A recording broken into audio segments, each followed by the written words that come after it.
Le diable existe. C'est le titre du livre d'Olivier Pérez, un homme accusé d'avoir assassiné son voisin, Éric Martinez, le 13 septembre 2018 au golfe de Tina. Une accusation d'assassinat diffère d'une accusation de meurtre, puisque l'assassinat suggère une préméditation. À un mois de son procès, le chirurgien, chef du service orthopédie du Medipôle, raconte son histoire, sa version des faits. J'ai sorti ce livre.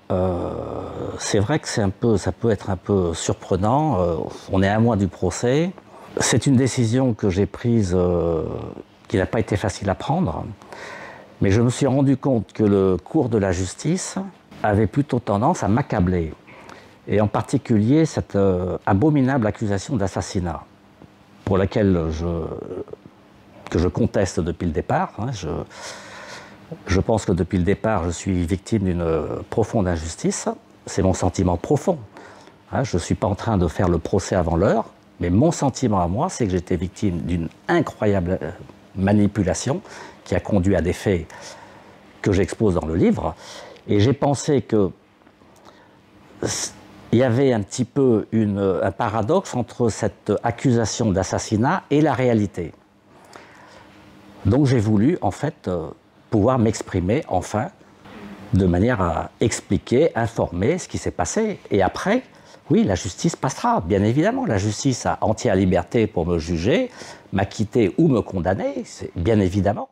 Vous comprenez que quand la justice ne suit pas l'argumentaire de M. Pérez, M. Pérez, il a été renvoyé devant la cour d'assises pour des faits d'assassinat. Le juge d'instruction a considéré qu'il y avait des charges suffisantes contre lui pour qu'il soit jugé pour ça. Le procureur a eu la même analyse du dossier. Quand on n'est pas suivi par la justice, ce qu'on fait, c'est qu'on déplace le débat sur le terrain de l'opinion publique pour faire adhérer les gens à une thèse qui reste une thèse et qui n'est pas vérifiée par les éléments du dossier. L'avocat de la partie civile, s'est calmé. Ça fait 3 ans que j'ai affaire à lui, je connais ses méthodes, basées, pareil, sur la manipulation de l'opinion publique. C'est le seul pendant 3 ans qu'on a entendu dans les médias, journaux, télévision. Donc c'est un professionnel de la désinformation. Donc je ne suis pas surpris qu'il raconte ça. Maintenant, moi je n'ai aucun... non, c'est pas du tout pour manipuler qui que ce soit. Je dis, c'est pour informer. Cette histoire, je ne pourrais pas la raconter pendant le procès. Donc, il fallait le faire avant. Je veux être jugé sur ce qui s'est réellement passé. C'est ma seule préoccupation. Voilà. Ce livre est un pamphlet à l'égard de toutes les personnes qui sont contre lui. C'est-à-dire que toutes les personnes qui n'adhèrent pas à sa thèse sont potentiellement des ennemis et sont attaquées. On est, nous, avocats, attaqués.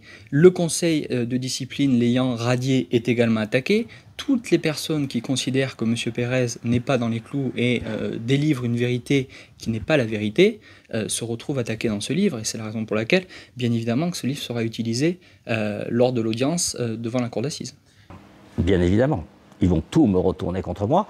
Je n'ai qu'une obsession, c'est la vérité.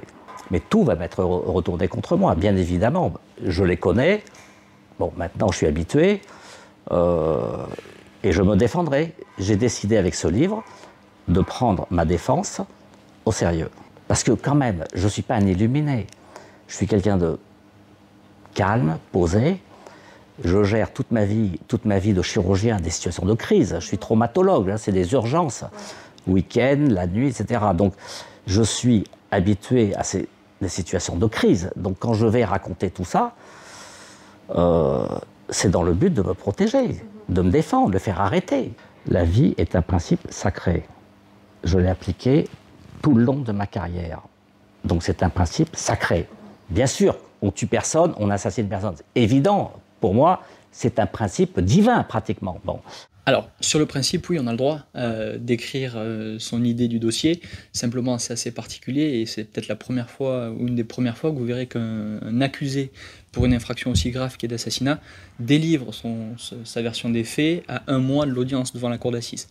Donc, par principe, les gens écrivent leur mémoire, écrivent une histoire par rapport à ça, une fois que le dossier est passé et a été jugé par la cour d'assises, ce qui n'est pas le cas de M. Pérez. On a eu affaire, ma femme et moi, donc à un couple diabolique. C'est l'explication du titre du livre.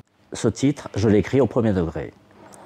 C'est-à-dire que cette manipulation diabolique qui a duré 10 ans, qui s'est terminée par des menaces de mort sur mes enfants. Des menaces de mort chez quelqu'un qui était manipulé pendant des années, qui était sous emprise de ce couple, c'est arrivé à une altercation. Okay.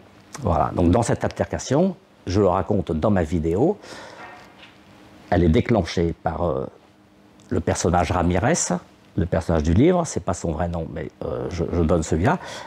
C'est lui qui la déclenche, c'est lui qui me charge, il est armé jusqu'aux dents, tout le monde le sait, je me défends. Voilà, donc après, il y aura toutes sortes de débats là-dessus, mais la base, c'est que ces types, j'étais menacé de mort pendant 15 jours, mes enfants étaient menacés de mort, je suis allé 2 fois porter plainte à la police, en disant bien, j'ai tellement peur que j'ai une arme dans mon coffre, ce type peut venir me tuer à tout moment, faites quelque chose. 2 fois à la police et également une plainte au procureur, j'ai même demandé une protection par une société privée, enfin, j'ai fait le maximum pour faire enfermer ce type. Lisez le livre, vous verrez par qui a été provoquée l'altercation, c'est sidérant, sidérant. Voilà. Et vous allez vous dire, mais comment un type, un chirurgien, se fait manipuler comme ça? Tout le monde peut se faire avoir, tout le monde.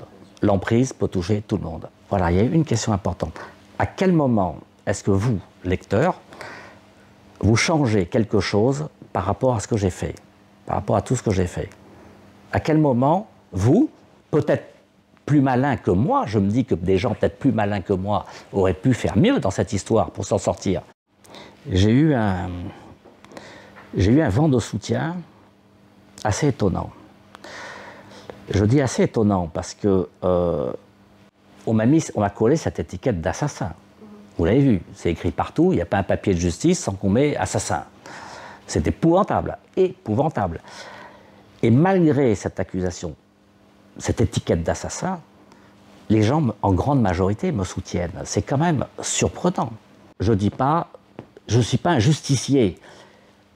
C'est très important. C'est pas un justicier. Je ne suis pas un justicier et je n'ai pas débarrassé la terre, comme on m'a dit 20 000 fois, d'un sale type. C'est pas ça du tout. Donc ça, bien évidemment, je le regrette, tout ça. Mais il faut simplement dire, personne ne le regrettera. Tout simplement, c'est tout. Ça ne va pas plus loin. Je rappelle, et je pense que c'est souvent oublié, que je défends parmi les parties civiles un jeune homme qui n'a rien demandé à personne et qui a perdu son père et qui est constamment sali par les propos de M. Pérez. Ce qu'on demande et ce que demandent mes clients, c'est de la sérénité. C'est que les choses se passent de manière sereine, que ce débat se passe de manière sereine lors de l'audience de la cour d'assises. Tout est fait pour attiser les choses. Je suis serein. Je suis serein parce que d'une certaine manière, je crois en Dieu. Je crois en Dieu et je pense que ça me donne une certaine sérénité. Donc la justice passera. J'ai une certaine confiance, malgré tout. J'ai une confiance que quand même mes explications puissent passer, qu'on puisse comprendre, aller jusqu'au bout, mais c'est complexe, c'est tellement complexe. Moi, je demande d'être libéré, tout simplement. L'avocat général me promet 30 ans de prison, voire perpétuité. Vous savez, quand vous avez le sentiment d'être au-dessus de tout, que la loi n'est pas pour vous, mais qu'elle est que pour les autres, on arrive à ces situations-là. M. Pérez a été à maintes et maintes reprises alerté sur le fait que de créer du trouble, de créer, j'ai envie de dire, des contraintes pour les parties civiles, c'était quelque chose qui était répréhensible et c'était à l'inverse de ses obligations du contrôle judiciaire.